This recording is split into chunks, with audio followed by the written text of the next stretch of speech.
এই ওয়াজ করতে গিয়ে সোরাব সাহেবের এক সপ্তাহ ঘুম হারাম। আর আপনি এমন কথা কেন বলবেন যে মাদ্রাসার উপরে এফেক্ট হয়? এই মাদ্রাসা কারো বাপ দাদার টাকায় চলে না, পাবলিকের টাকায় চলে। এজন্য আপনার আমানতের খেয়ানত আমরা করছি। আপনি মঞ্চে ওয়াজ না করে হাদিয়া নিয়ে চলে যাবেন, মাহফিল নষ্ট করবেন কেন? এটা তামাশা নয়। আমি 5টা মাদ্রাসার পরিচালক, মাদ্রাসা 5টা জমায়নি কত কষ্ট আমি বুঝি ভাই। তিল তিল করে আপনাদের সদকার টাকা আমরা আইনা শিক্ষকের বেতন দিতে পারি না, 4 দিন 5 দিন 7 দিন পরে আমরা বেতন দিয়ে বেড়াই, আপনাদের দ্বারা দ্বারা ঘুরে বেড়াই। ভালো ভালো টাকাওয়ালা পয়সাওয়ালা যারা আছে এদেরকে বুঝাইয়া আমরা মাদ্রাসামুখী করি। ওয়াজের এতে তো না, এটা তো আরো ঠান্ডা মাথায় বুঝানো যাই তো। কানে কানে বলে দেওয়া যাইতে ভাইজান সামনের মাহফিলগুলো এরকম না করলেই ভালো হয়। আপনি কেন উস্কানিমূলক কথা বলবেন?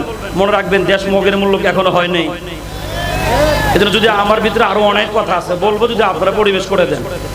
জি বসেন, জি ইনশাল্লাহ বসেন, সব কথা হবে আজকে ইনশাল্লাহ। বসেন, সবাই বসেন। আমি আবারও বলতেছি, যদি প্রয়োজন মনে না করেন বিশৃঙ্খলার চেষ্টা করার কোনো সুযোগ নেই। এটা দ্বীনি প্রতিষ্ঠান, আমি আবারও বলি কারো একক প্রতিষ্ঠান নয়, এটা আমার আপনার সকলের প্রতিষ্ঠান। এজন্য আমরা এমন কথা কেন বলবো আর একজনের মনে কষ্ট পায় মাদ্রাসা থেকে চলে যায়? এজন্য মনে রাখবেন ভাই, দ্বীনি আলোচনা করার জন্য আল্লাহর হাবিব সাল্লাল্লাহু আলাইহি ওয়াসাল্লাম অনেক অনেক পদক্ষেপ আছে, আমরা ওইটা কেন অবলম্বন করি না? জি সবাই বসেন। আলহামদুলিল্লাহ, পরিবেশটা একটু সুন্দর করেন, আল্লাহ তাআলা আমাদেরকে বরকত দিবেন ইনশাআল্লাহ। ইনশাআল্লাহ এরকম আর অনেক কথা আছে বলবো, বলছি তো, বসেন ইনশাআল্লাহ।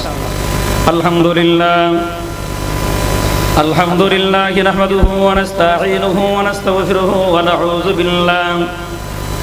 নাউযু বিল্লাহি মিন শুরুরি আনফুসিনা ওয়া মিন সাইয়্যাতি আ'মালিনা। من يهد الله فلا مضل له ولا ضد له ولا ند له ولا مثل له ولا مثيل له ولا كتاب بعد كتابه ولا نبوة بعد نبوته ولا رسالة بعد رسالته ولا أمة بعد أمته ثم نشهد أن لا إله إلا الله لا خالق إلا الله ولا مالك إلا الله ولا حبيب إلا الله ولا منيب إلا الله ولا رازق إلا الله ثم نشهد أن سيدنا وسندنا وملجأنا ومأوانا وأنورنا محمدا عبده ورسوله الذي أرسله بالحق بشيرا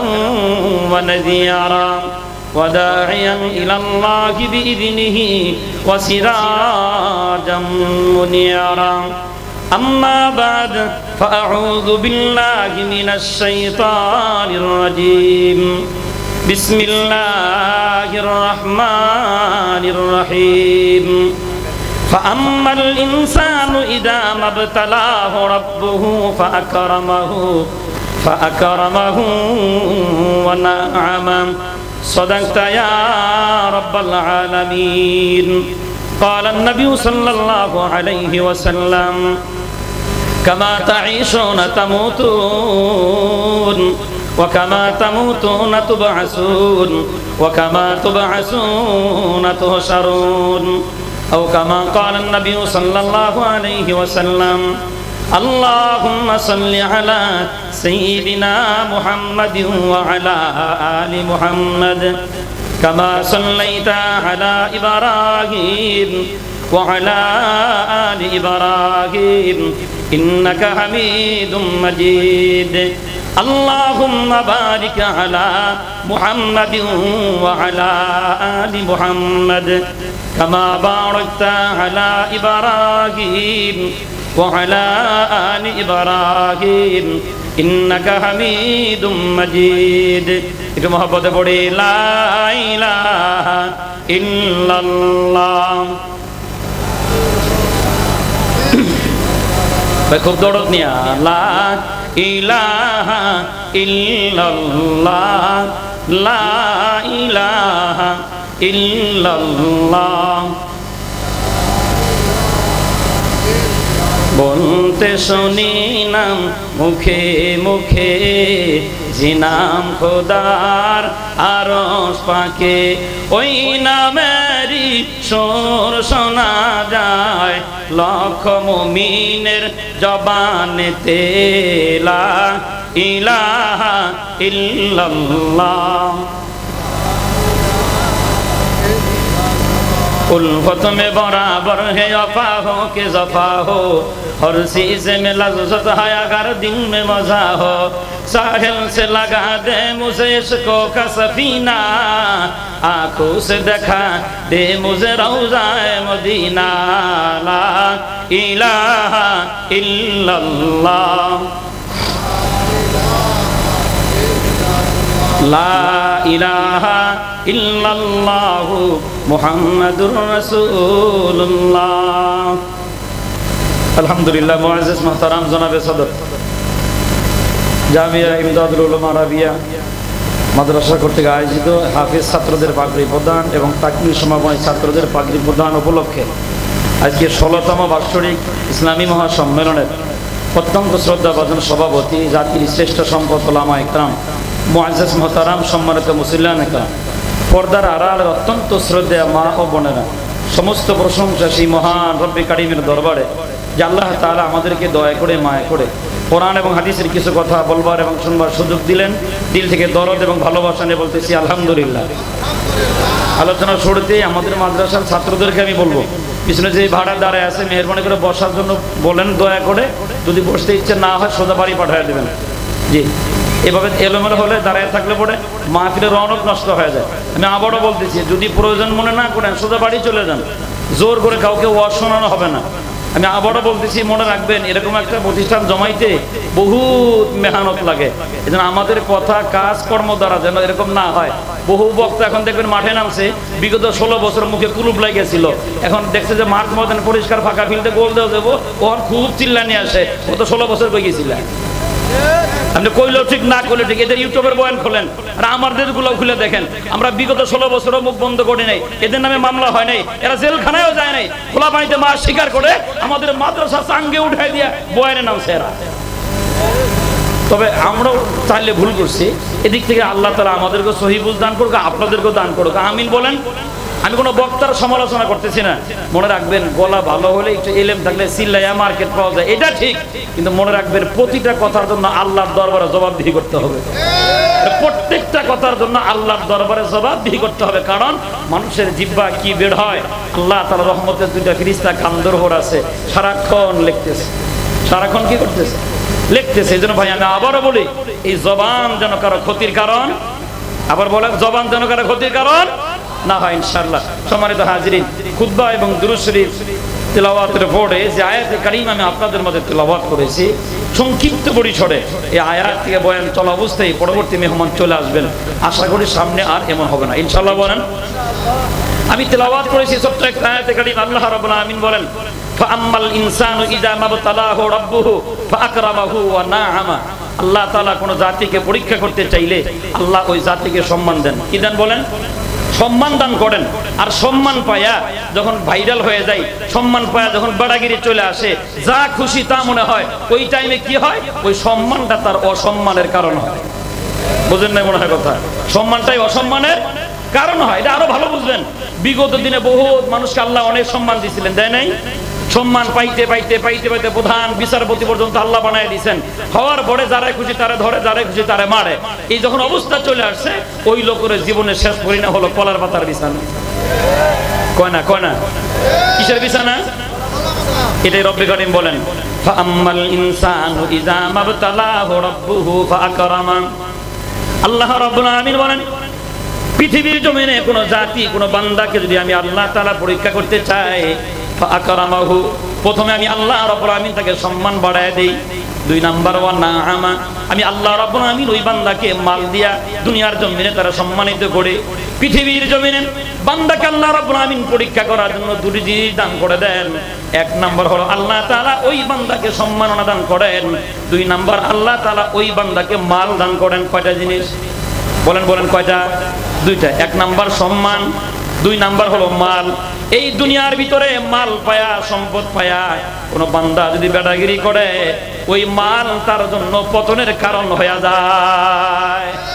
পৃথিবীতে অনেক মালওয়ালা এমন ছিল বাবা, সারা বিশ্বের ভিতরে ধনীদের তালিকার ভিতরে বড় বড় ধনী মানুষ যারা ছিলেন, সময় পায়া কাউরে গুনে না, গোনার টাইম নাই, যেমন খুশি তেমন কথা বলে।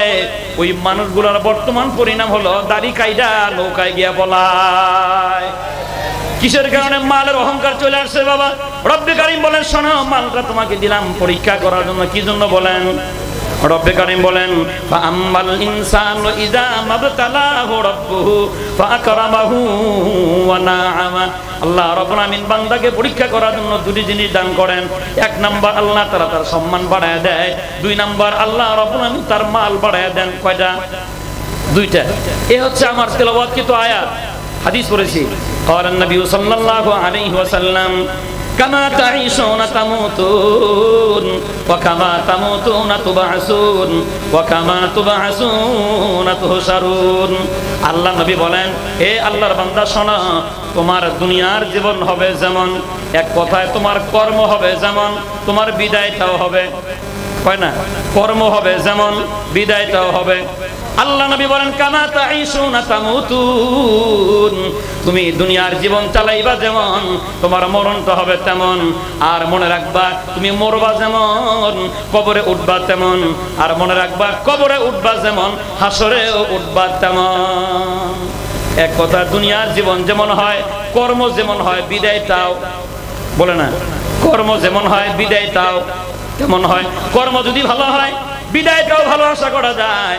কোন ইমাম যদি 5-7 বছর 15 বছর কোথাও ইমামতি করে, খতিবগিরি করেন, এই 15 বছর যদি বান্দাদের মনের ভিতরে জায়গা করে নেয়, এই বান্দা বিদায় নিলে সম্মানের বিদায় নিয়ে যায়। আর যদি 15 বছর এমন কাম করছে বাবা, জাতির সামনে মুখ দেখানো যায় না। অনেক ইমাম দেখবেন খেতা বালিশ নিয়ে রাত্রে ফলায়। কি বুঝেন? মানে কর্ম হবে যেমন, বিদায়টাও হবে। এটা তো ওয়াজ করার দরকার নাই, সবাই জানেন। বিগত 16 বছরে কর্ম ছিল যেমন, বিদায় হয়েছে। কয় না? কয় না? কর্ম ছিল যেমন, বিদায় হয়েছে। কেমন বিদায়? জমিন দিয়ে পালায়া দেওয়া লাগে নাই, আসমান দিয়ে উড়ে দেওয়া লাগছে। এজন্য মনে রাখবেন হেডলাইন, কর্ম হবে যেমন, বিদায় হবে। আমার আপনার 60 বছরের জিন্দেগি, ওই বেডি মাত্র 16 বছরের হিসাব মিলাইতে পারে নাই। 16 বছরের হিসাব না মিলার কারণে যদি আকাশ দিয়ে উড়ে যাওয়া লাগে বাবা, আমার আপনার বয়স 50 বছর, 60 বছর, 70 বছর, আমাদের হিসাব যদি না মেলে, আমাদের কি উড়ে যাওয়ার জায়গা আছে? উড়ে কোনটাতে যাবেন বাবা? আসমানও আল্লাহর, জমিনও আল্লাহ। এজন্য হিসাব মিলাইতে হবে বাবা। কি মিলাইতে হবে বলেন? হিসাব মিলাইতে হবে। ওই কবরে যে শোয়া লাগবে বাবা, অনেক মানুষ দুনিয়া থেকে বিদায় নেওয়ার সময় নাপাকি অবস্থায় কবরে শুয়ে যায়। তাফসীরে কিতাবের মধ্যে আসছে, এরা অধিকাংশ সময় নারী হয়। নারী কারা বলেন? নারী। বুঝবেন কেমনে? অনেক সময় দেখবেন আমাদের গ্রামগঞ্জের মায়েরা হাতের ভিতরে নখ পালিশ, নেল পালিশ লাগায়। এটা কি কয় আপনাদের দিকে? চিনছেন তো? এটার ভিতরে কি পানি যায়? বোঝে না? এটার ভিতরে কিন্তু পানি যায় না। বোঝার জিনিস বাবা, ভালো করে বুঝেন। এটার ভিতরে পানি যায় না। মা বোনেরা হাতের ভিতরে লাগায়া একটু নিজের ক্রেডিট দেখাইলো, অনেক সুন্দর লাগে। মনে রাখবেন, এটা হাতের ভিতরে লাগায়া স্বামী স্ত্রী ঘরের ভিতরে একই রাত্রে ঘুমাইলেন, গোসল হয়ে গেল ফরজ। ফরজ গোসলে পানিতে মনে হয় ঢুকছে, হয় না? তাহলে এই মেয়েটা দুনিয়ায় চলতেছে পাক না নাপাক? আওয়াজ দেন। তাহলে দুনিয়ার হায়াতে জিন্দেগি মাত্র কয়েকটা দিনের জন্য বাবা, হাতের ভিতরে নখ পালিশ লাগায়া আর একবার দেখা দেখা তুমি ঘুরে বেড়ালা, আর সারা জিন্দেগি কাটাইলা তুমি অপবিত্র অবস্থায়। আল্লাহ নবী বলেন, দুনিয়া হবে যেমন, মরণ হবে ওই যখন মারা যায়। হাতের ভিতরে যদি নখ পালিশ থাকে, এবার তো ওই মেয়েকে গোসল দেওয়া হয় বড়র পাতার গরম পানি, হলুদ বাটা গরম পানি, এবার তো মনে হয় পানি যাবে। গরম পানি যে যাইতো না? তাহলে এই মহিলা স্বামীর সংসার করলো পাক না না পাক? স্বামী সংসার করলো না পাক, ছেলে মেয়ে লালন পালন করলো পাক না না পাক? না পাক। অথচ অনেক এরকম মায়েরা ছিল বাবা, দুনিয়ার জমিনে বড় বড় আকাবির যাদের পেটে জন্ম নিল। আব্দুল কাদের জিলানীকে জিজ্ঞাসা করা হয়েছে, আপনি এত বড় আলেম কেমনে হইলেন? আব্দুল কাদের জিলানী কয়, আমি জানি না, এটা জানেন আমার মায়ে। আব্দুল কাদের জিলানীর মায়ের কাছে যাওয়া হলো, ও আব্দুল কাদের জিলানীর মা, আপনার ছেলে এত বড় কামেল কেমনে হলো? আব্দুল কাদের জিলানী কয় আমার মায়ের জিগাও। এবার মায়ের জিজ্ঞাসা করার পরে আব্দুল কাদের জিলানী রাহমাতুল্লাহি আলাইহির মা বলেন বেটাগিরি আমার ছেলের না, সব বেটাগিরি আমি মায়ের। সুবহানাল্লাহ। এইবার মা বলে শোনো কেমনে আব্দুল কাদের এত বড় কামেল হয়ে গেল? আমি মা রাতে দিনে মিলায়া যতবার আমার আব্দুল কাদেরকে দুধ খাওয়াইছি প্রতিবার নতুন নতুন করে ওযু করে তারে দুধ খাওয়াইছি। এজন্য মায়েরা পবিত্র হইলে সন্তান পবিত্র হয়, যার কারণে আব্দুল কাদের জিলানীর জন্ম হয়। আর আমরা অপবিত্র হওয়ার কারণে আমাদের পেটের ভিতরে ঐশিয়ার ডক্টর ইমরান জন্ম নেয়। ওর বাড়ি আমার বাড়ির কাছে মাত্র 3 কিলোমিটার। এই ইমরান এই সরকারের বাড়ি আর আমাদের বাড়ি। মনে রাখবেন অনেক মানুষ এমন ছিল যাদের যাবজ্জীবন সাজা ছিল, এই জানোয়ারের কারণে শাহবাগ চেতাইয়া তাদের ফাঁসির মঞ্চে ঝুলাই দেওয়া হয়েছে। 100% এরা মার্ডার কেসের আসামি। বলেন কি কেসের আসামি? হ্যাঁ, শুধু এই ফাঁসির মধ্যে ঝুলাইছে এমনটা নয়, 5 মে শাপলা চত্বরে ওদের বুদ্ধি দিয়ে আমাদের রক্ত ঝরেছে। শাপলায় মতিঝিলে আমাদের রক্ত ঝরেছে। গুজরাটের কসাই মোদিকে বাংলাদেশে এনে আমাদের রক্ত ঝরানো হয়েছে। সাতকে জোর করে বাংলাদেশে এনে সাত বিরোধী আন্দোলনে আমাদের রক্ত ঝরানো হয়েছে। মনে রাখবেন এক ফোঁটা রক্ত বৃথা যাবে না। প্রতি ফোঁটা রক্তের হিসাব পাই পাই করে আদায় করা হবে, পাই পাই করে আদায় করা হবে।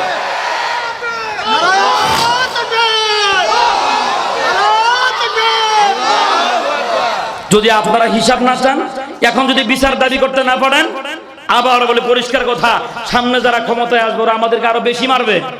কেন জানেন? ওরাও বলে বেড়াবে আরে আগে যারা মারছে ওদের বিচার হয় নাই, ফাঁসি দিছে বিচার হয় নাই, বাতি নিবায় মারছে বিচার হয় নাই, আমরা মারলে হবেটা কি? এজন্য সামনে যদি ভুল করেন আপনারা খাইবেন বিড়ি সিগারেট, আমাদের খাওয়াবেন জেলখানার ভাত। এজন্য আজকের বড় থেকে প্রাণ খুলে যেখানে খুঁজে সেখানে কথা বলবেন। বিগত দিনে আলেম মারছো যারা, এখন বিচারের কাঠ গড়ায় দাঁড়াইবে তারা। বিগত দিনে বাতি নিবায়া আলেমদের রক্ত নিয়ে হোলি খেলা খেলছো যারা, বিচারের কাঠ গড়ায় দাঁড়াবে তারা।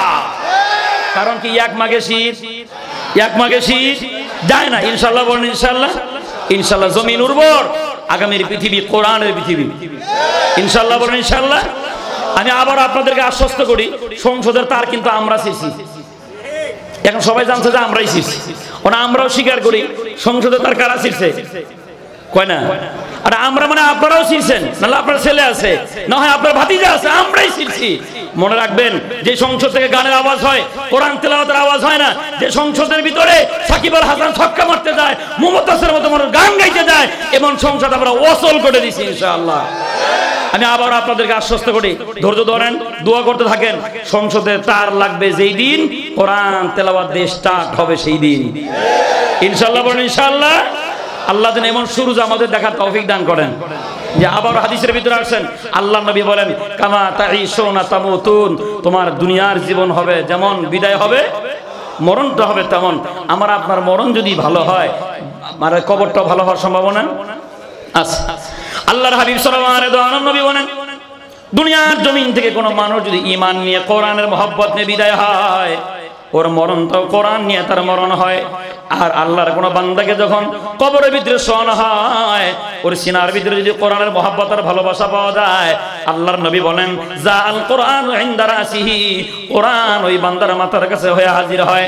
আর বলে আল্লাহর বান্দা ভয় পাও না, আমাকে ভাবতেছো সাধারণ কোনো পাখি, আমি সাধারণ কোনো পাখি নই, আমি আল্লাহর কোরআন তেলাওয়াতের সওয়াব। তোমার সিনার ভিতরে আমার মহব্বত ছিল, ওই মহব্বত নিয়ে কবরে শুইছো, তোমার সাথে থাকবো ততক্ষণ, এই কবরটা জান্নাতের বাগান হবে না যতক্ষণ।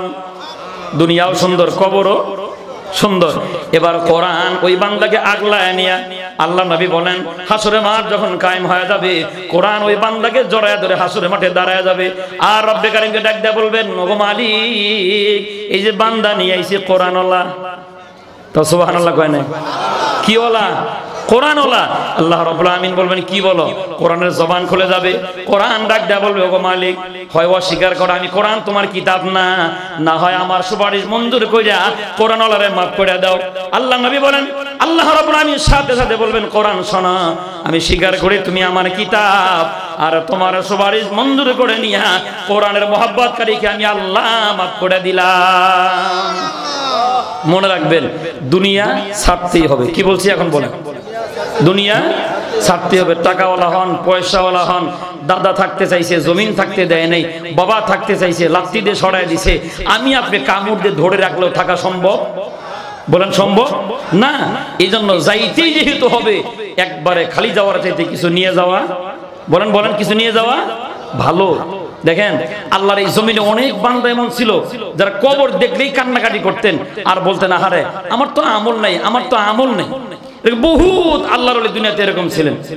আল্লাহর এক বান্দা এরকম ছিলেন, নাম ছিল সাইদ। আল্লাহর এই বান্দা 40 বছর তাকবীর আর আজান হওয়ার আগেই মসজিদে যাইতেন। কত বছর কয় না, কত বছর? 40 বছর। মানুষরা জিজ্ঞাসা করে এখন আজানের অনেক সময় বাকি, আপনি কেন মসজিদের ভিতরে আসেন?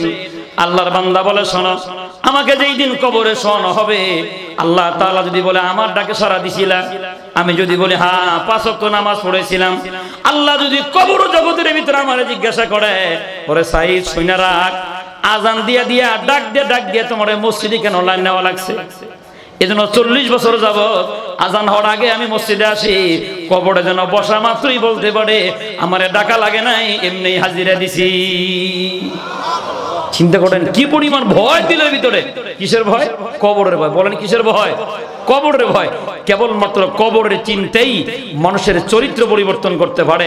কারণ সিনায় যদি কবরের হিসাবের ভয় থাকে, ওই লোকটা ওজনে কম দেবে না। কথা বলেন, ওই লোকটা খাদ্যে ভেজাল দেবে না, ওই লোকটা ওজনও কম দেবে না, বউ মাইরা যৌতুক খাওয়ার সম্ভাবনাও কয় না। কেন? কিসের ভয় অন্তরে? কয় না কিসের ভয়? মুসলমান খুব গভীর মনোযোগ। রাইসুল মুফাসসিরিন আব্দুল্লাহ ইবনে আব্বাস রাদিয়াল্লাহু তাআলা আনহুর জামানায় হাজিরা হজে গেলেন, ওই কাফেলার ভিতর থেকে একজন হাজী মরে গেলেন।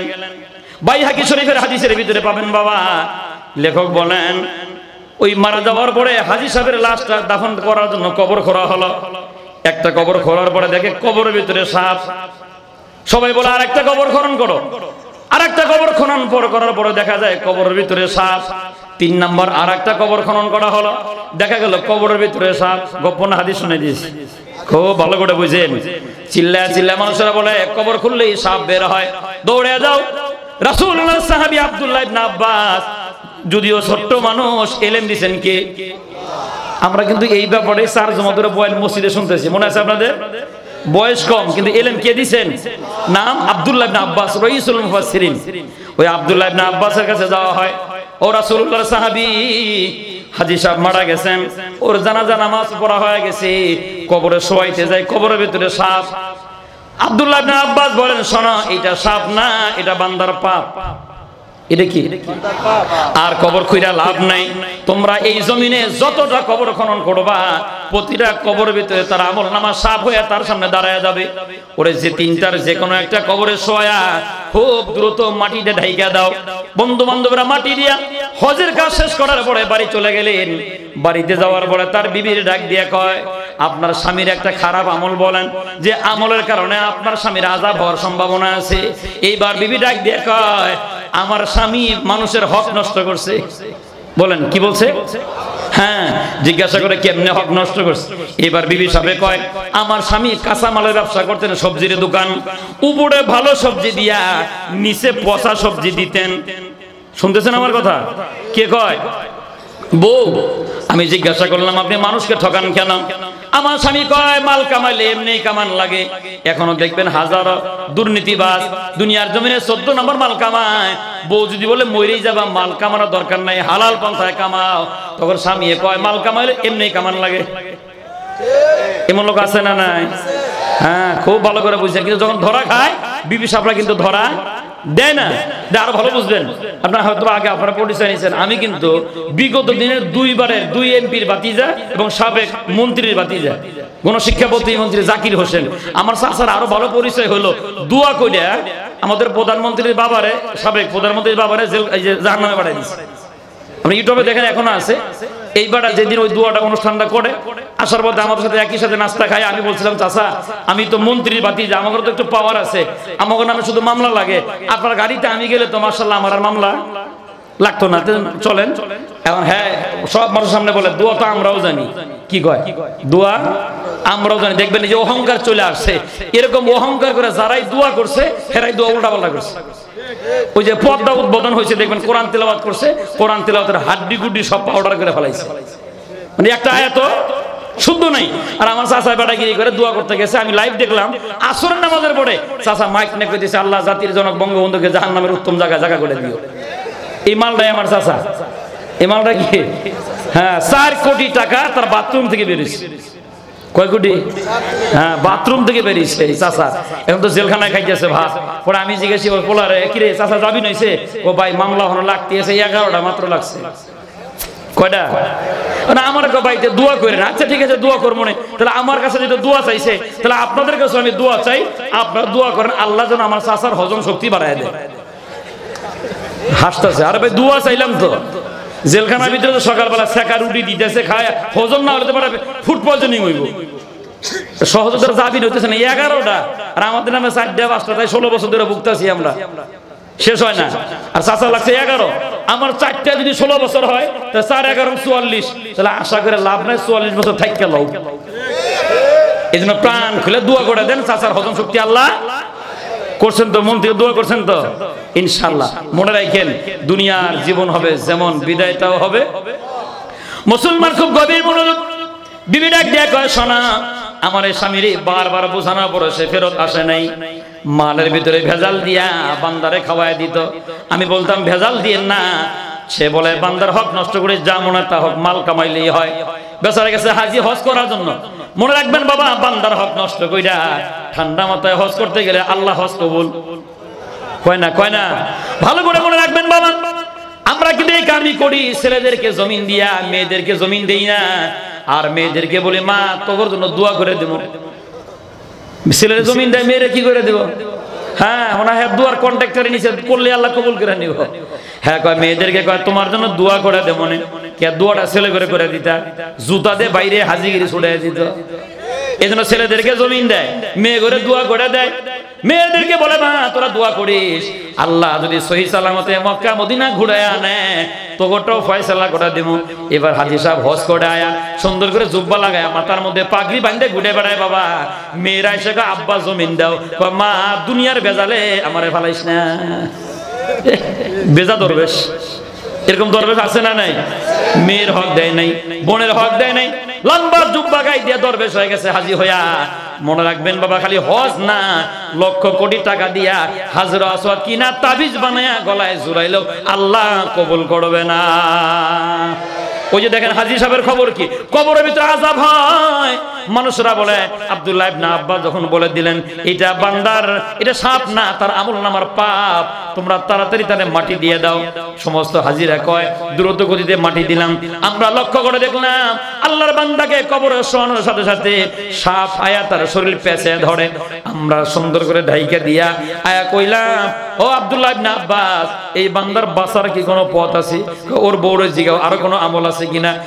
আর কোনো ভালো আমল নাই, দুনিয়ার জমিনে শুধু মানুষকে ঠকাই তো। কি কয় মানুষে? এই জন্য বাজান এখান থেকে শিক্ষা নেওয়া দরকার। ওই কবরে যেহেতু যাওয়াই লাগবে, কাউকে ঠকাইয়া যাওয়া যাবে না। মনে রাখবেন কাউকে যদি আপনি ঠকাইতে চান বাবা, নিজে ঘুরে ঘুরে নিজেই ঠকে যাবেন, কিন্তু টের পাওয়া। এটা গত জুমায় মনে আমি বলছিলাম, মনে না থাকলে আবার মনে করে দিই। ওই যে বলছিলাম বাবা আল্লাহর এক বান্দা মিষ্টি বানায় বাজারে মিষ্টি সেল দেয় শোরুমের ভিতরে, আর শোরুমের কাছ থেকে চেনি কেনে 1 কেজি করে। কয় কেজি? 1 কেজি করে চেনি কেনে, সুন্দর করে আবার মিষ্টি বানায়া আল্লাহর ওই বান্দার কাছে দেয় মিষ্টি বেচো। এখন এই বাটাকে আজকে একটু মাপ দিয়ে দেখি, মাপ দিয়ে দেখে প্রতি কেজিতে 150 টাকা কম। কয় টাকা? এবার বেড়ার তো মেজাজ খারাপ, আগামীকাল তুই মিষ্টি নিয়ে আয়, তোর মিষ্টি পরীক্ষা করে পরে তোর জরিমানা নেবো। পরের দিন সামনে দাঁড়াও, তোমার সব কিছু ঠিক আছে, মিষ্টির গুণগত মানও ঠিক আছে, তবে সমস্যা হলো ওজনে কম। কি কয়? ওজনে কম। ধরো মাইফে দেখি 1 কেজি করে মাফে কতটুকু করে কম? 150 টাকা করে কম। এবার জরিমানা দে, যতদিন ধরে আমার মিষ্টি দাও প্রতি কেজিতে তুমি 150 টাকা করে জরিমানা দাও। এবার ওই মিষ্টি বানানোওয়ালা হাত উঁচা করে কয় স্যার মাফ করবেন, আমি জীবনও কোনোদিন মিষ্টি মাইফা আপনারা দেই না। কেন জানেন? পাল্লা, আর আমি যে পাথর কিনবো টাকা নাই, শুধুমাত্র পাল্লা কিনছি বাবা। প্রতিদিন 1 কেজি করে চেনি আপনার কাছ থেকে কিনা নিয়ে যায়, এক পাশে চেনি দেই আর এক পাশে মিষ্টি দেই। তাহলে আমার মিষ্টি যদি 150 টাকা করে কেজিতে কম হয়, আপনার চেনিতেও কত কম? কয় না? আপনি তাহলে ইচ্ছে করে আমাকে 150 টাকা করে চেনি কম দেন, এইবার বেড়া বাড়ি যা বউরে কয় ওরে ঠকাইতে গিয়ে নিজেই ঠকে গেছি। এই জন্য মনে রাখবেন, বান্দারে ঠকাইবে যারা ঠকে যাবে। কয় না বান্দারে ঠকাবে যারা ঠকে যাবে। হ্যাঁ, বিগত দিনে আমাদেরও ঠকাইছে। আপনার রাগ করলেও কথাটা আমি বলবো, কোনো টেনশন নেই, ভালো করে বুঝেন। বিগত দিনে আমাদের কেমনে ঠকাইছে, আমাদেরকে বুলাইয়া বালাইয়া একটা সার্টিফিকেট দিছে। কি দিছে? মানে দাওরা পরীক্ষা দিলে সরকারি একটা সনদ দিছে। অনেক ওলামা একরাম আমার এই কথার সাথে একমত না হলে সেটা আপনার ব্যক্তিগত ব্যাপার। আপনি যদি কমন সেন্স একটু বুঝে থাকেন তাহলে সবাই আমার এই বক্তব্যের সাথে একমত হইবেন। খুব ভালো করে বুঝেন। দিল সনদ, ওই সনদে আমরা চাকরি পাই না। আমি নিজে খবর না দেখছি, চাকরি নাই কারো। সনদ আরবি, লেখাপড়া করছি আমরা আরবি, প্রশ্ন হয় ইংরেজি। আমি নিবন্ধন পরীক্ষায় যখন পরীক্ষা দিতে গেছি, আমার প্রশ্ন করছে কচু খাইলে গলা চুলকায় কেন? আচ্ছা, এটা কি আপনাদের এমরা দিয়ে পড়ায় হয়? স্কুলের পড়া। আমার জিগাইতো ওজুতে কয় ফরজ, এটা আমি করতে পারতাম। আমার জিগায় কচু খাইলে গলা চুলকায় কেন? এটা আমার জিজ্ঞেস। মানে আমাদেরকে লাঞ্ছনা গঞ্জনা দিয়া সার্টিফিকেট দিয়ে পানি খাওয়া, এটা কেমন হয়েছে জানেন? কষ্ট হইতেছে কি ভাই? আমি আবারও বলি, যে বাইরে দাঁড়ায় আছেন আল্লাহর রাস্তায় একটু বসেন। মানে আমি মাফে খাটো তো, আমার মেজাজ খুব পাতলা, তারপরে অনেকটা ধৈর্য ধরছি, কিন্তু এখনো আমি আবারও বলছি বসেন না, চলে যান। দাঁড়ায় দাঁড়িয়ে আদবের খেলা। জি, পরিবেশটা অনেক সুন্দর হবে যদি আপনারা একটু বসেন, একটু সময় নেন। আমি আবারও বলছি আল্লাহর রাস্তায় একটু বসেন। এমনও হতে পারে এই মাহফিলটা আমাদের নাজাতের উসিলা হতে পারে, কিন্তু আমরা বুঝি না। এই যে দেখেন, সব মিলে 40 জন ছাত্রের মাথায় পাগড়ি দেওয়া। ছাত্রীখানে এই ব্যাপারে মনে করেন না। একটু আগে খতমে বুখারী হয়েছে, 30 পারা কোরআনের হাফেজ 27 জন। আলহামদুলিল্লাহ বলেন। এটা আপনাদের ফসল, আপনাদের সন্তান, আপনাদের টাকা, আপনাদের পয়সা, আপনাদের মেহনতের ফসল। একটু বড় পাগড়ি প্রদান করা হবে। আপনারা চাইলে এদের কাছে দোয়া নেবেন। আগামীকাল সকালে মাদ্রাসা আসবেন বোতল নিয়ে, ওই হাফেজ ছাত্রদেরকে বলবেন বাবা একটু ফু দাও। মনে রাখবেন, ওই পানির এত দাম, ওই জমজমের পানি খেলে যেমন রোগের শেফা হয়, হাফেজ ছাত্রদের পানির ফু নিয়েন, আল্লাহ চাইলে এমন শেফা দান করে দিবেন। কিন্তু আমরা বুঝি না। আল্লাহ তাআলা আমাদের সহি বুঝ দান করে, বলে আমিন। জি, বলছিলাম কবরে যেহেতু যাইতে হবে, কিছু নিয়ে যাওয়া দরকার।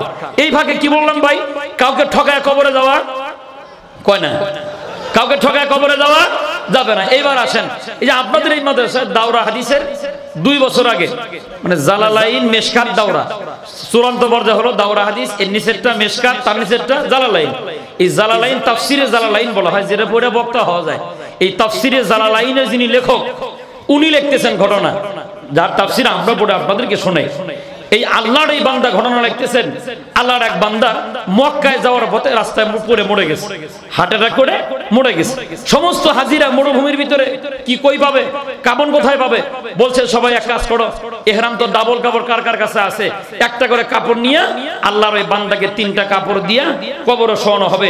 এখন কবর যে খুঁজতে হইব, সামান পাইব কই? কোদাল নাই। জালালাইনের লেখক বলেন, মানুষদেরকে পাঠায় দেওয়া হলো, যাও মরুভূমির পাশে গ্রামগঞ্জ দেখা যায়, একটা কোদাল নিয়ে আসো। কোদাল যায়, দেখে কোদাল দিয়ে ভাঙ্গা একটা কোদাল দিয়া একটা বিধবা মানুষ ময়লা সাফ করে। ময়লা আমি আপনাকে বুঝাই দিয়েছি বাবা, কবরে শুয়ে গেলে মানুষ ঠকায় যাওয়া যাবে না। মাটি দেওয়া শেষ, একজন আরেকজনের কয় কোদাল কো? কোদাল তো আরেক বেডির কোদাল, আমরা ওয়াদাবদ্ধ মাটি দিয়ে কোদাল ফেরত দেব। জালালাইনের লেখক লেখেন, আমরা সবাই সিদ্ধান্ত নিলাম, এখন যদি আমরা কবর খনন করি কোদাল নেওয়ার জন্য, এতে কোনো সমস্যা নাই।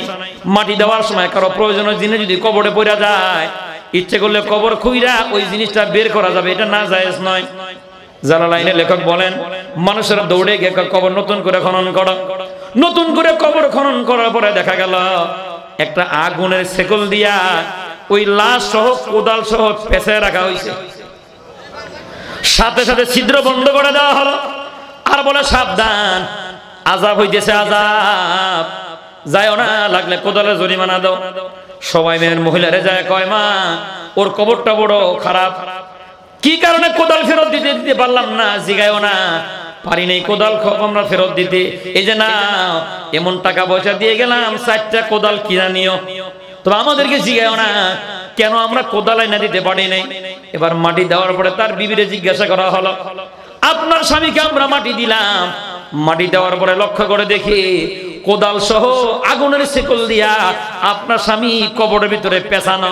এইবার মহিলা হাত উঁচু করে উচিত শিক্ষা হয়েছে। কি কয়? উচিত শিক্ষা হয়েছে। সব মানুষেরা কয় আরে স্বামী আপনি কেমনে করেন, উচিত শিক্ষা হইছে। এবার বিবি ডাক দিয়ে কয়, আমার স্বামীর সাথে তার পার্টনারশিপের ব্যবসা ছিল, নিজের বন্ধুরে বুলায়া বালায়া বাড়িতে আনছে, বাড়িতে আইনা তার নিজের পার্টনারশিপের টাকা বন্টন করতে গিয়া পার্টনারশিপের টাকা আমার স্বামী মেরে দিছে। শুধু মাইরাই দেয় নাই, ওই ব্যবসায়ীরে বাড়ি তো যাইতে দেয় নাই, রাতের আধারে কবর খুইরা যেই কবরে বন্ধুরে দাফন করছে ওই কবরে কোদাল সহ দাফন করছে। বুঝতেছেন কিছু? দুনিয়ায় ঠকাইলে কবরে গিয়া ঠকতে হয়, এজন্য যাইতে যেতে হবে বাবা। কবর জগতে গেলে এমন কিছু নিয়ে যাওয়া দরকার যে আমল করলে কবর আমারে চাপ দিবে না, যে আমল করলে কবরে হিসাব হবে না।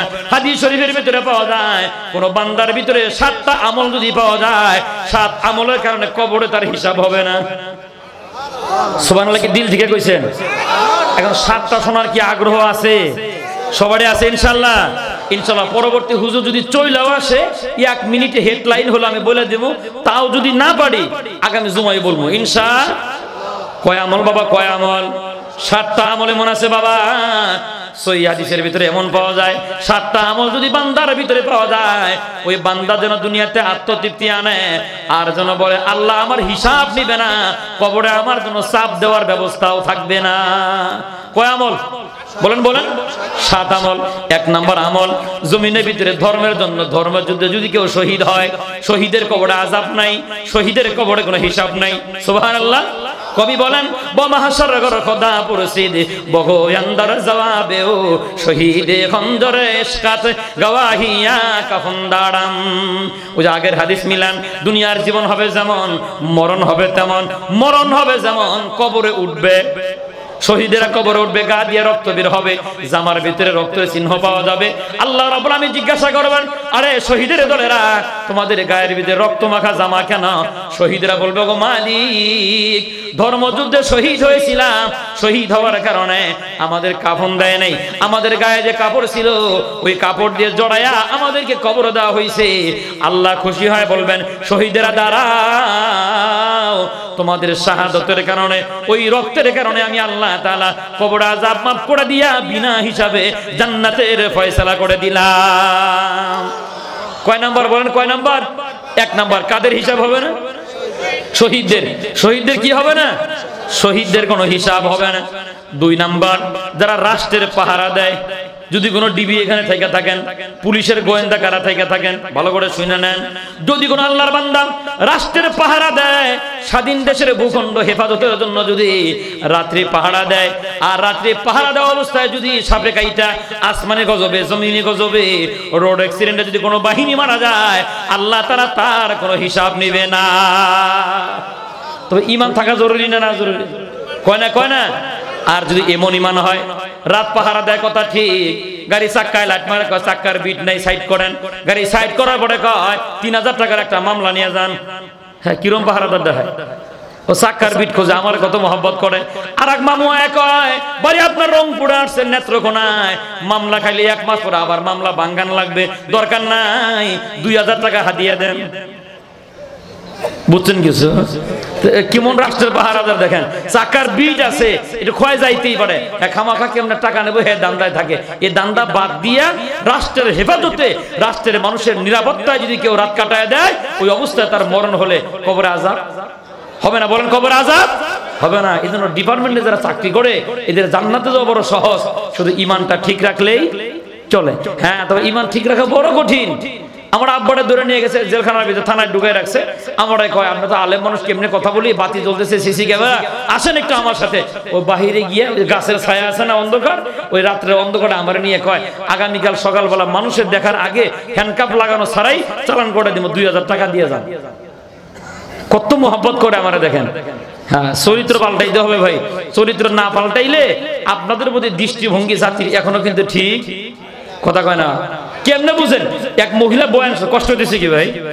এক মহিলা বয়ান শুনছে যে আল্লাহর কাছে চাইলে আল্লাহ দেয়। বাড়িতে গিয়ে হাত উঠে দোয়া করে, আল্লাহ আমি একান্ত গরিব মানুষ, নিতান্তই গরিব, সংসার চালানো বড় কষ্ট হয়, আয় আল্লাহ আমার 1 লাখ টাকা দাও, সংসার যেন ভালো করে চালাইতে পারি। কয় লাখ? এখন দোয়া করে, দোয়া করতে করতে একবার চিন্তা করলেন, এখন কেমনে আল্লাহরে পৌঁছাই? কাগজে কলম নিয়ে এবার সিডি লেখে, বরাবর আল্লাহ কার কাছে লেখে? মানে গ্রামগঞ্জের মা তো খুব সহজ সরল, লেখে বরাবর আল্লাহ আমি নিতান্ত গরিব মানুষ, যদি আমার 1 লাখ টাকা দেন সন্তানগুলা নিয়ে সংসারটা ভালো চলবে। সুন্দর করে চিঠি লেখা আল্লাহর কাছে কেমনে পৌঁছায় দিবে। এবার তার বাড়িতে কবুতর ছিল, কবুতর দেখে বড় খুশি, কাগজটা যদি কবুতরের পায়ে বান্ধা দে উইরা গেলে ফেরেশতারা টান দে সিরা আল্লাহর কাছে দিব, আর আল্লাহ আমারে 1 লাখ টাকা দিব। ওহন কবুতরের পায়ে কাগজ বান্ধা, কবুতর তো আকাশে উড়ে বেড়ায়। আর এক পুলিশ অফিসারে চা খায় খোলা আকাশের নিচে, কবুতর দেখে তো মাথা ব্যথা, আর এজাহারভুক্ত আসামির নাম গোপন করে কিনা, কবুতরের পায়ে চিঠি কেন, গুলি করে কবুতর মেরে লাইছে। তখন কবুতর জমিনে পড়ছে, কাগজটা নিয়ে দেখে এক অসহায় মহিলার চিঠি, বরাবর আল্লাহ। এখন কয়েকটা সহজ সরল মানুষ হইব। এবার কনস্টেবল বললে তুই কয় টাকা দে, বাড়ি যা বউরে কয় তুমি কয় টাকা দাও, আমিও দেই, সব মিলিয়ে চান্দা কালেকশন করে টাকা হয়েছে 50,000। কয় হাজার? বেড়ি চাইছে কত? 1 লাখ। এই 50,000 টাকা নিয়ে তখন দেখো মা এই যে নাও, তুমি খুব গরিব মানুষ। এবার বেড়ি টাকা গুনছে, কয় হাজার? কয় না, কয় হাজার? 50,000। এখন একবার টাকার দিকে তাকায়, একবার পুলিশ অফিসারের দিকে তাকায়, আর একবার আসমানের দিকে তাকায়। তাকাইতে তাকাইতে বলে ফেলাইছে আল্লাহ টাকাটা তোমার কাছেই চাইছিলাম, না হয় আরো 10,000 তুমি কম দিতে, হেরে দিয়ে বাড়াইছো। বুঝেন? তখন ওই বুড়ি মনে করছে আল্লাহ আমার 1 লাখই দিছে, হ্যাঁ আমার 50। আচ্ছা আসলে কি মেরে দিছে না? এজন্য জাতির দৃষ্টিভঙ্গি যেমন ওনাদের মধ্যে কল্পনা করে তেমন, এজন্য দৃষ্টিভঙ্গি বদলাইতে হলে নিজেদের চরিত্র পরিবর্তনের দরকার আছে না নাই? এই যে মজার হাদিস শুনে যান, আল্লাহ নবী বলেন রাষ্ট্রের পাহারাদার করতে গিয়া, রাষ্ট্রের মানুষের নিরাপত্তা দিতে গিয়া যদি কোনো পুলিশ অফিসারের মরণ হয়, যদি নিরাপত্তা বাহিনীর কারো মরণ হয়, আল্লাহ তাআলা কবরে তার আযাব দিবে না, বিনা হিসাবে আল্লাহ তার জান্নাতের মালিকানা দিয়ে দেয়। আমলটা ভালো না খারাপ? হ্যাঁ, তবে খুব কঠিন কাজ এটা। কারণ কি জানেন?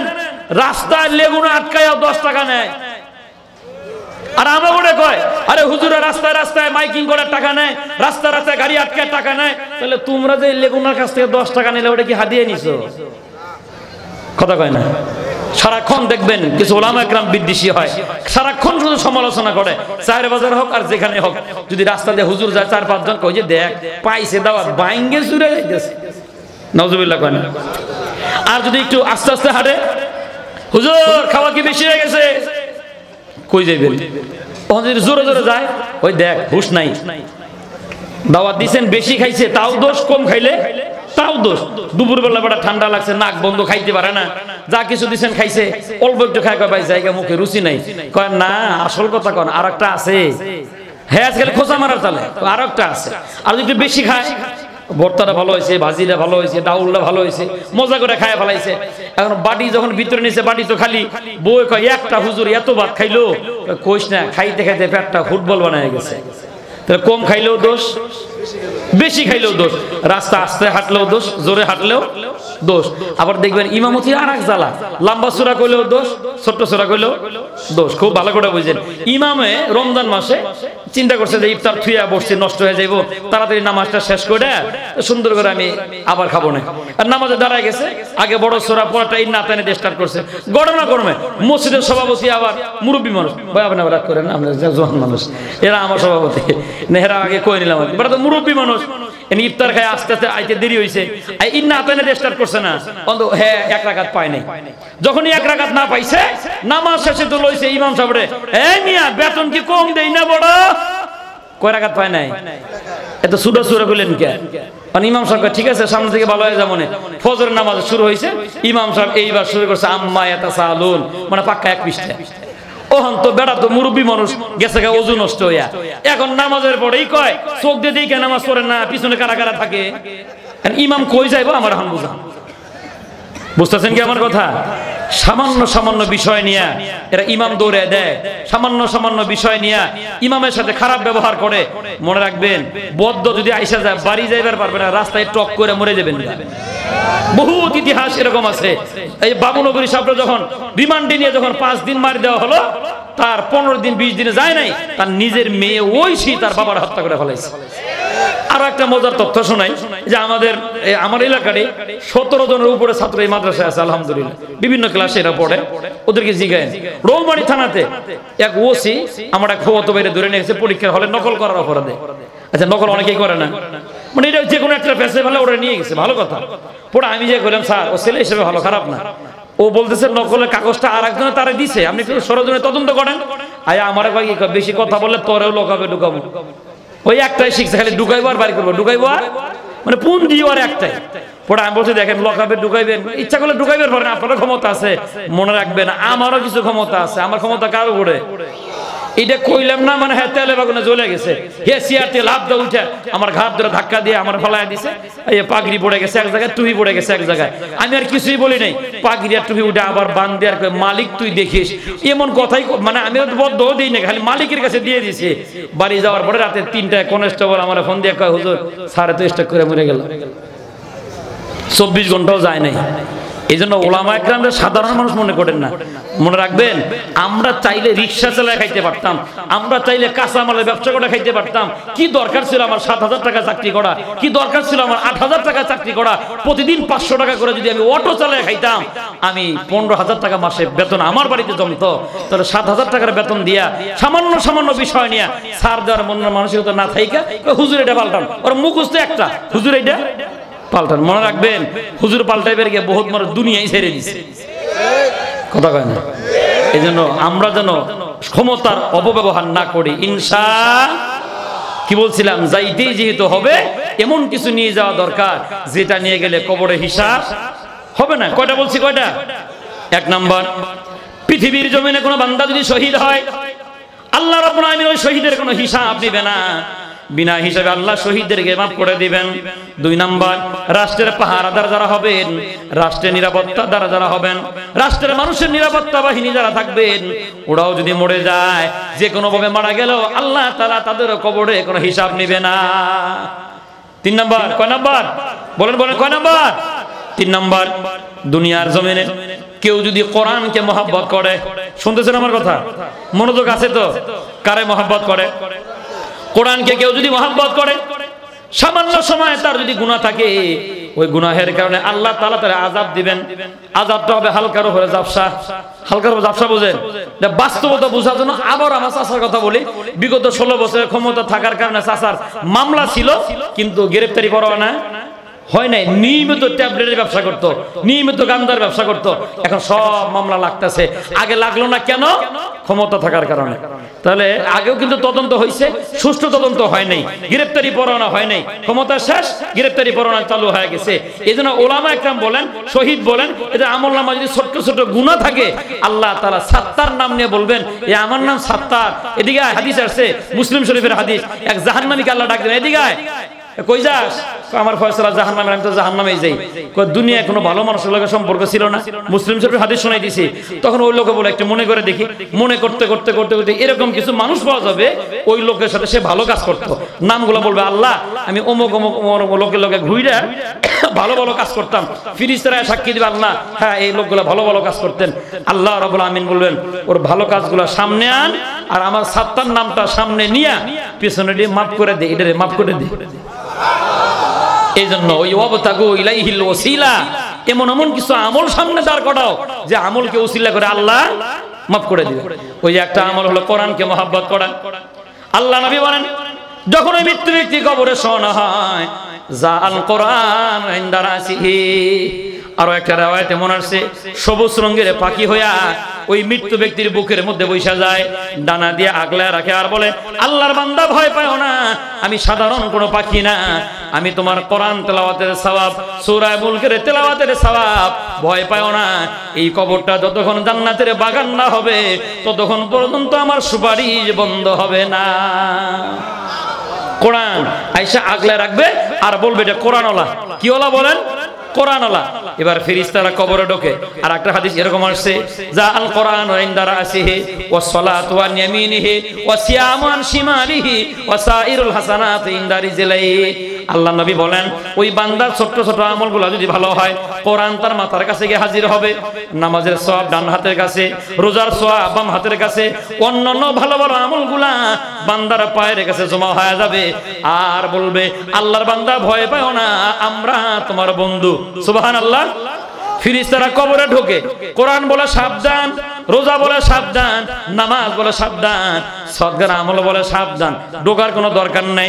ফেরেশতারা রিটার্ন যায়, ওগো মালিক এমন একটা বান্দারে কবরে শোয়াইছে, ঢোকার অনুমতি নাই। আল্লাহ রাব্বুল আমিন বলবেন আবার যাও, আমার ওই বান্দাকে জান্নাতের সুসংবাদ দিয়া এরপরে তার সওয়াল জবাব করা। কোন হিসাব কয় না কোনো হিসাব নাই। কার? কোরআন আল্লাহ। বলেন কার? কোরআন আল্লাহ। কোরআনের মহব্বতের এমন একটা আমল বাবা, এমন হতে পারে একদিনও যদি কোনো বান্দা কোরআনকে মহব্বত করে বিদায় হয়, ওই একদিনের আমলটাও তার জন্য নাজাতের উসিলা হওয়ার সম্ভাবনা আছে। থানবী রহমাতুল্লাহি আলাইহি লেখেন, একজন মধ্যমাতাল মানুষ সারাক্ষণ মদ খেয়ে পড়ে থাকতো, বাজার থেকে জ্ঞান ফিরছে, বাড়ির কথা মনে হয়ে গেল, হাঁটি হাঁটি পা পা করে জঙ্গলের ভিতর দিয়ে যখন রওনা হয়, দেখতেছেন একটা ঘরের ভিতরে কান্নার আওয়াজ, ঘরের ভিতরে কাঁদতেছে, ঠকঠক করে আওয়াজ দেয়, বাবা দরজা খোলো। দেখতেছে এক হাতে আল্লাহর কোরআন আর এক হাতে বাতি নিয়ে আল্লাহর বান্দা কাঁদতেছে। ছোট্ট মাসুম বাচ্চা, ছোট্ট মানুষ, ওর কান্না দেখে আমাদের মাতালের বড় মায়া লেগে গেছে। এ আল্লাহর বান্দা কাঁদতেছো কেন?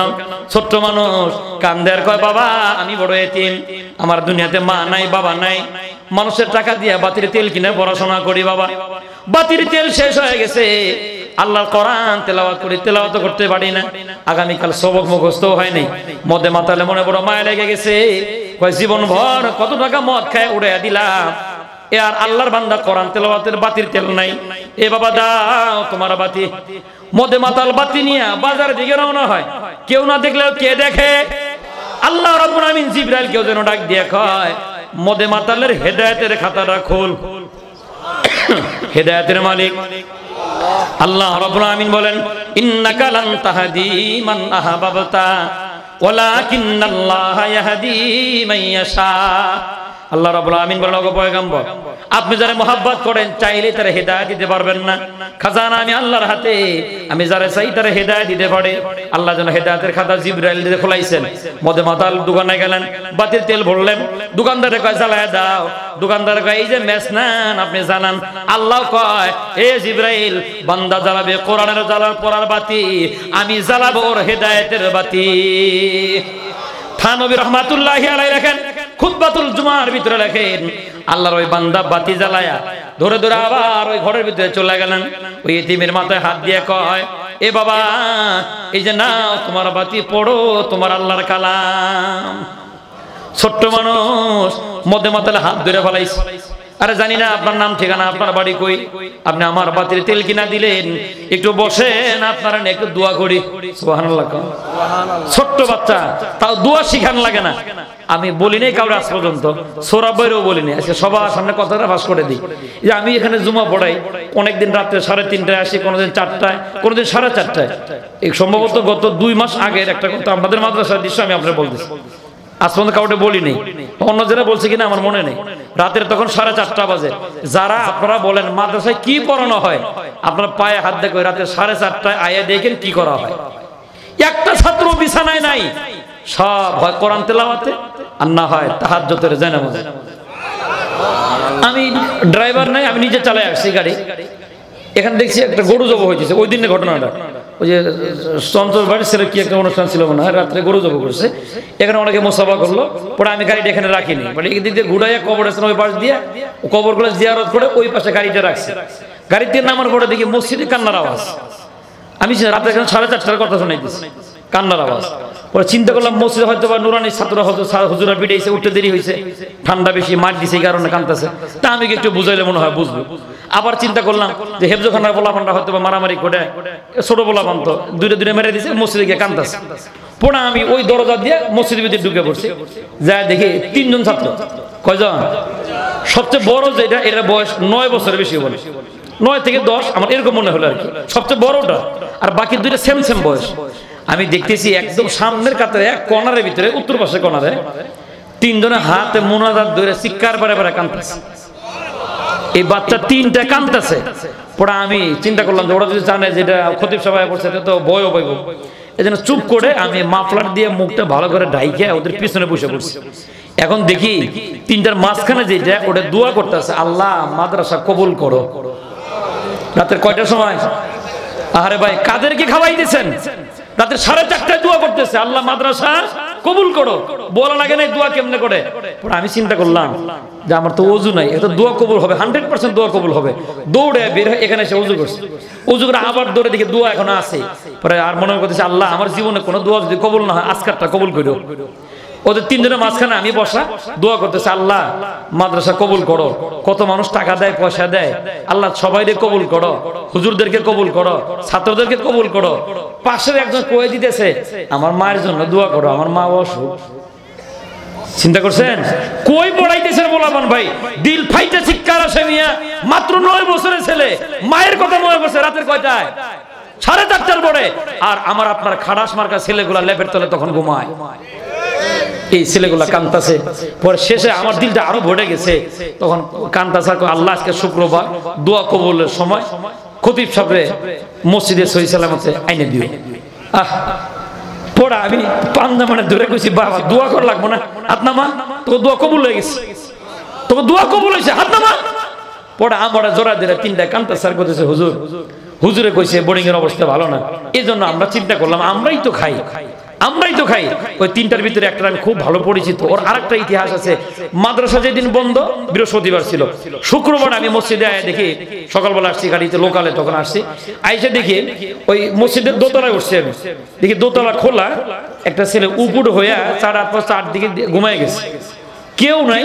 এখন আমার কি যেন একটা প্রয়োজন, আমি ওটা বাবা উঠো, উঠে দিকে চোখ মুছতেছে, ওই ছোট্ট ছেলে চোখ মুছে। আমি বললাম বাবা কাঁদতেছিস কেন? কারণ আমার ধরে হুজুর সবাই বাড়িতে গেছে, আমার যাওয়ার জায়গা নেই, আমার যাওয়ার জায়গা নেই। জিজ্ঞাসলাম কেন? আমার তো মাও নাই বাবাও নাই, আমি তো এতিম, যাবো চাচার বাড়িতে থাকতাম, চাচার ফোন দিছি, চাচাকে আমরা বাড়িতে নেই, আমি যাবো কই, এই জন্য যাই নাই, হুজুরও বলিনি। পড়ে আমি ওরা সাথে করে নিয়ে আমার ময়মনসিংহ যে মাদ্রাসা, ওরা 4 দিন রাখে আবার মাদ্রাসায় পাঠিয়ে দিচ্ছে। অসহায় আপনাদের এখানে আছে, এজন্য আমলের সুযোগ যেহেতু আসছে ভাই, কোরআন মাথার কাছে আসে, একদিনের আমল জিন্দেগিও কামিয়াব হয়ে যেতে পারে। দেখেন মদে মাতাল কয় দিনের আমল, কয়টা আমল?